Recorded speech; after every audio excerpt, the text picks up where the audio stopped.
What's up, everybody? This is Rho-Bear. We're still in Fabled Lands. We're still in Yellowport. We've accomplished all of the goals, all of the quests that we had previously. So now we are kind of rudderless. With two exceptions. We have a quest taking us to Shadar Tor, and we have a quest taking us up into the mountains. Because Shadar Tor is right here, I feel like we should just go and see what that's about. So that's what we're going to do. You are on the cobbled road between Yellowport and Marlock City. It is well kept by the Sakaran military. You spot a man up ahead striding towards you. Suddenly, 5 or 6 bandits appear from the wayside to assault him. The lone figure executes a series of movements almost faster than the eye can see, and you see his sword flashing in the sun. Moments later, the bandits are all dead or dying around him. You stop to compliment him on his swordsmanship. The man, a grizzled veteran of many campaigns, regards you with a steely gray eyes and says, "I have learned much in the arts of war in my time." The man, a grizzled veteran of many campaigns, regards you with steely gray eyes and says, "I have learned much in the arts of war in my time. It is true." Impressed by his skill and demeanor, you venture to ask him to teach you some of those arts. He looks you up and down with a critical eye. I had really good odds because he's evaluating my combat skill. He seems to see something that he approves of because he says, "Perhaps, but first you must prove yourself. There is a knight, a man of great evil. He is known as the Black Dragon Knight. Defeat him in battle and I will teach you. Bring me his black dragon shield as proof of your valor." With that, he turns and walks away. Cool. "But how will I find him? And how will I find you?" you cry. "Would you have me kill him for you as well?" he asks over his shoulder. "As for the second, ask for me in the Blue Griffin Tavern in Karan Baru. My name is Yanrit the Sun."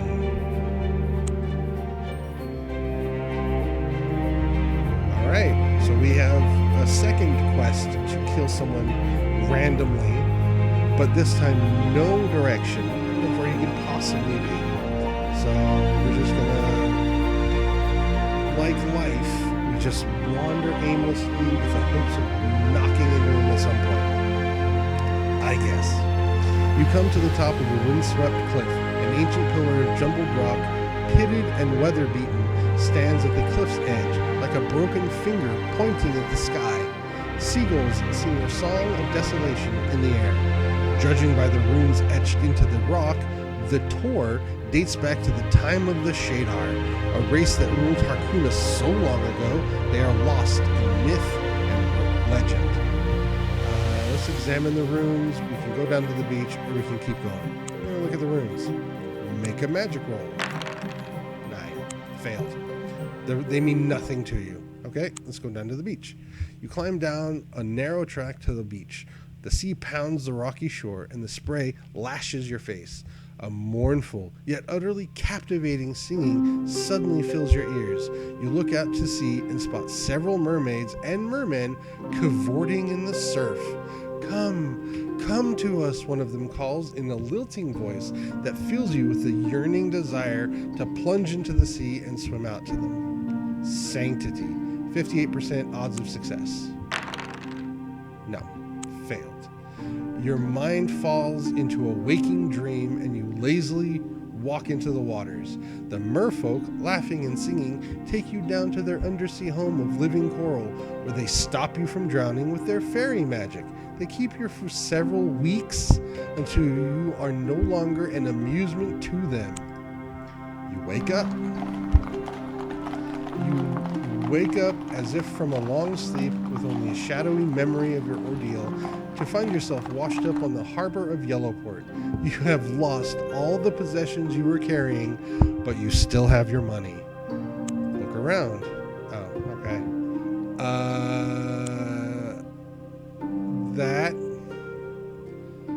That was awful. That was the worst thing that could have happened to us in that particular moment. That sucks. I refuse to accept that. I don't know about you guys, but we're going to rewind time a little bit because I don't want to lose all my stuff. I like my stuff. So we're going to go back to Shadar. Make the combat roll. Pass. Gives you a quest. Yammer's Sun. Okay. Same thing. Examine the runes. 16% chance of success. Yeah. Go down to the beach. Sanctity. 58 chance. Cool. How can I come out to you? I would drown in the sea. Is that what you plan? You ask angrily. Don't you know? Sighs one of them. The kiss of the merfolk gives the power to breathe waters to one of your kind for a short time. The others laugh mischievously. Okay, so now I can consciously be kissed by them and get sucked under the water, or I can leave. Let's just complete the circle. You ask for a kiss. Oh no, cried the merfolk. A kiss is not so easily won. Tell us a tale to stir our hearts. Then we may reward you. 72% chance, and I failed. Your tale of valor and daring do falls onto an unappreciative audience. The merfolk slip beneath the waves with snorts of derision, leaving you alone on the desolate beach. There's nothing for you to do but return to the cliff top. Let's go up to Trefoil. The main road between Marlark City, Trefoil, and Karan-Baru is well maintained with regular guard posts. The Sakarans are nothing if not efficient. An uneventful journey happens. The city of Trefoil is a terrifying vision of apocalyptic destruction. It had once been a thriving crossroads town, but now it is a burned-out hulk. It was almost razed to the ground when it declared for the late king during the recent civil war and tried to hold out against the enemy of Grave Marlock, the current protector general of Sakara. It was then sacked by the general's mercenaries, and General Marlock is now trying to rebuild it. Craftsmen are hard at work everywhere. Unfortunately, there's nothing here but ashes and rubble. There's a grayed out option called Visit Olafard the Wizardly, but I can't visit him, so I have to leave. Kirstmoor, Marlock City, Shadar Tor, Yellowport, the Riverbank, or the Road Tavern. Oh, we're going to the tavern apparently. You join the much-traveled road that connects Trefoil and Karan-Baru. The traffic mostly consists of convoys of troops and supplies. Eventually, you come to the Weary Pilgrim Tavern, a way station between the cities. The tavern costs you 1 shard a day, blah, blah, blah, blah. A trader from the far north tells a story about a great wizard, Targdaz the Magnificent, who is tricked by a shaman of the Horde of the Thousand Winds on the Great Steppes.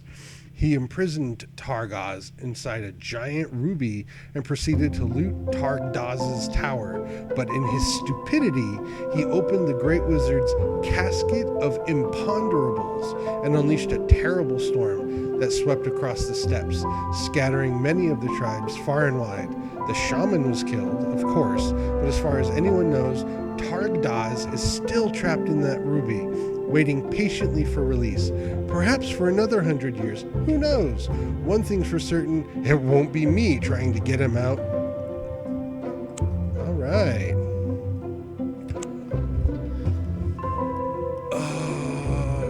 Wait. What are my quests? Rat problems. Yeah, I failed that one. Kingslayer. This one is listed as easy. Interesting. Alright, well, we can go to the Stinking River. We can go up to the main road. We can go into the Forest of Let's go to the river. The Stinking River has cut its way through the high ground here. On the edge of the chasm that overlooks the river lies the village of High Theris. The locals are behaving very oddly. You watch the villagers lay out a fine feast on the village green. A pig is set roasting on a spit. Loaves of freshly baked bread are piled beside bowls overflowing with fruits, butter, and cheese. Lastly, the richest merchants of the village bring coffers full of silver, which they set beside the table. To your amazement, instead of sitting down to dine, the villagers then scurry home and start closing the shutters on their windows. I don't like this. I'm saving it. What goes on here, you ask?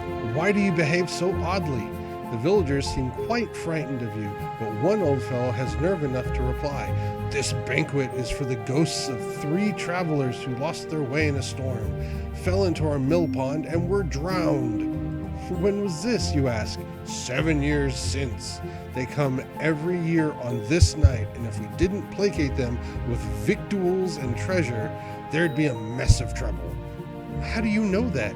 Old Megan told us, he says. She knows much about such things. Ghosts make me want to use this potion of godliness. I'm going to stay out at night. From the cover of a hedge, you wait until dusk. By now, all the villagers are safely indoors with the shutters tightly barred. The sky is turning from velvet indigo to the starlit blackness of night. You see 3 pale figures come loping across the green from the direction of the mill pond. They must be the ghosts. Seeing the banquet, they utter gleeful cries and start to devour what has been set out for them.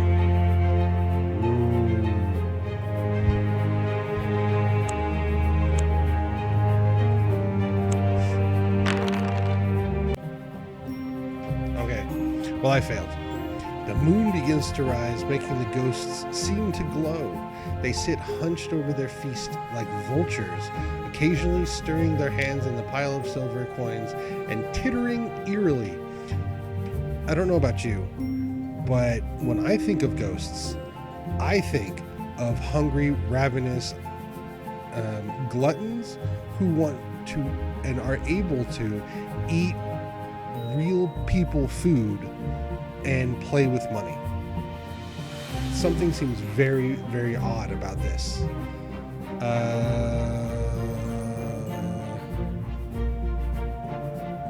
Well, I'm not good at anything but hitting things with my axe. I'm going to confront them. As you stride forward, they look up with expressions of luminous rage. "Get you back, mortal," warns one, "or I'll touch you with my grave-cold hands, and then it'll be your dying day." I'm going to fight them. They seem quite alarmed to see you charge forward undaunted.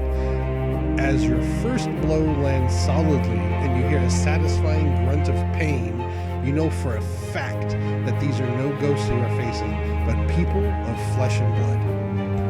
Yeah, see, I thought something was tricky. Aw, they look amazing. Let's see, okay,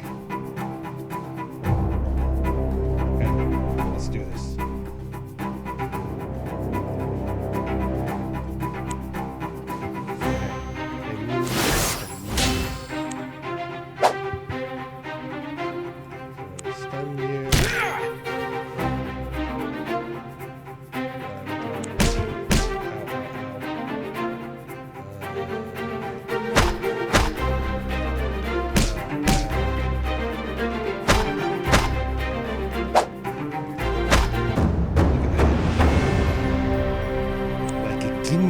Knife. You have soon laid the villagers out like 3 logs on the village green. They're badly hurt, but still alive. Now that you can get a better look at them, you see that they're dusted all over with flour, giving them a spectral appearance.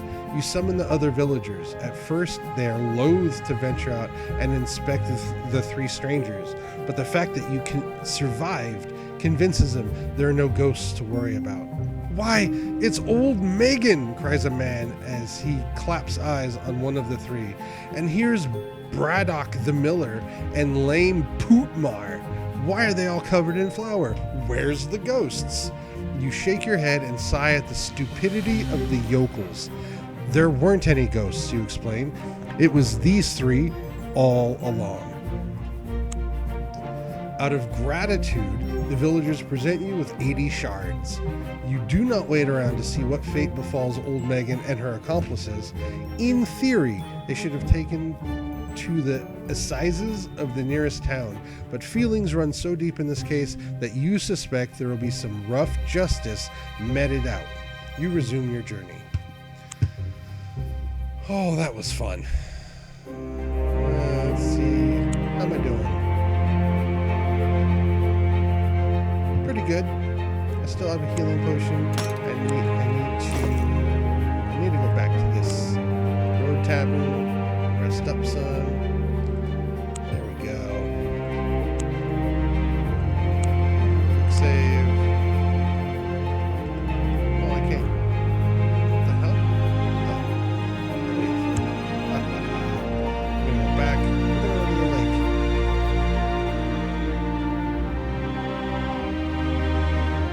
The stinking river has cut its way through the high ground here. On the edge of the chasm that overlooks the river lies the village of High Theris. Just outside of town, 3 bodies hang on a gallows, slowly rotting.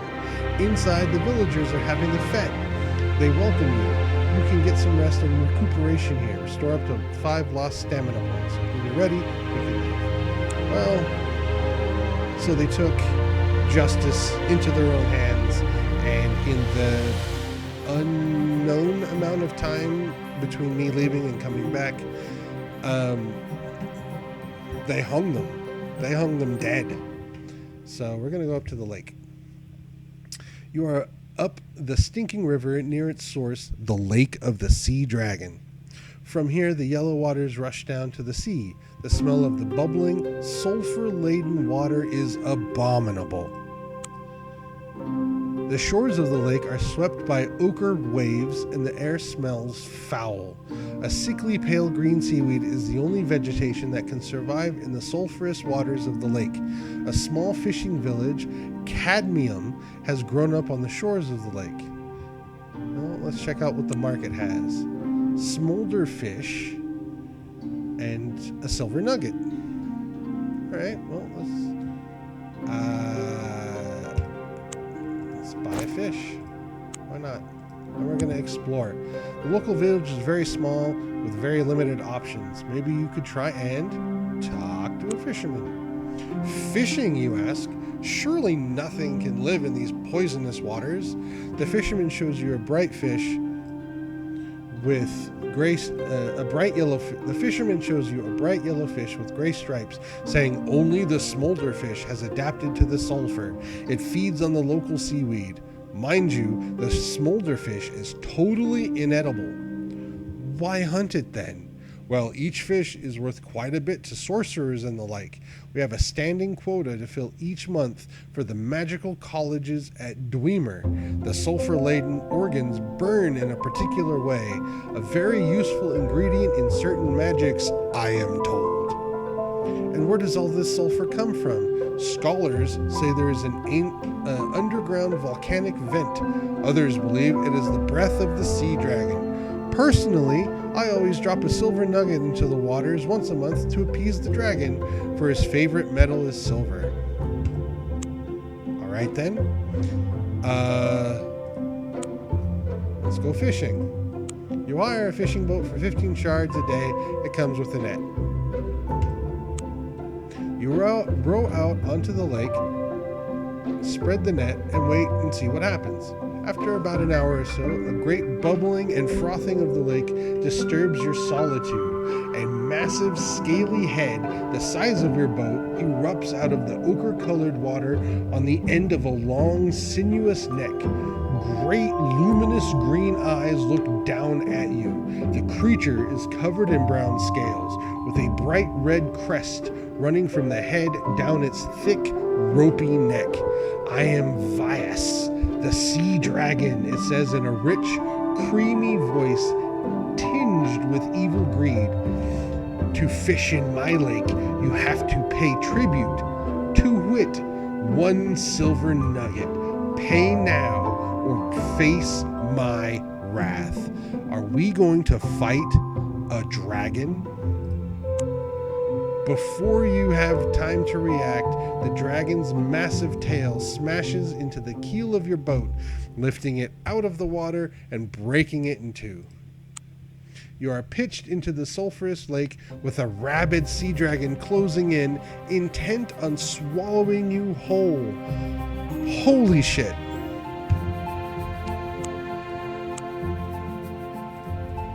I am not about to die. Oh. Somehow, you manage to evade the creature's jaws and swim back to shore. Hauling yourself up onto the beach, you are assaulted by an angry villager. "Where's my boat?" he cries. "You've sunk it, haven't you? You city types don't know a thing. Well, you'll have to pay me back 50 shards at least." "Ha!" you reply. "The cost of hiring it is more than it's worth in any case. As far as I'm concerned, that boat was mine to do with as I liked." The argument goes on all the way back to the village, but eventually the fisherman gives up and storms off. In that exchange, I'm a jerk. I paid 15 shards to borrow the boat.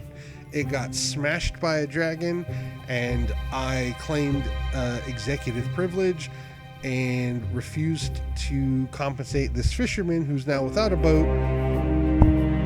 I mean, I couldn't. I don't have the shards to pay for it anyway, but still, that's a jerk move on my part. All right, we're gonna stop there.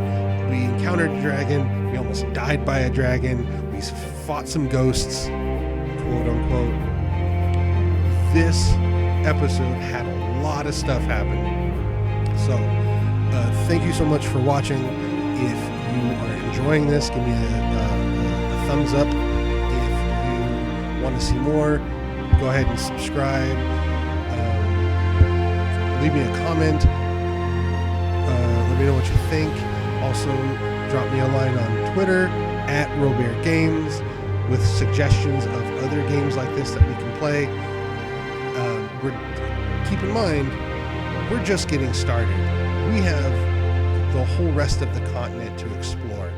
There is so much baked in here.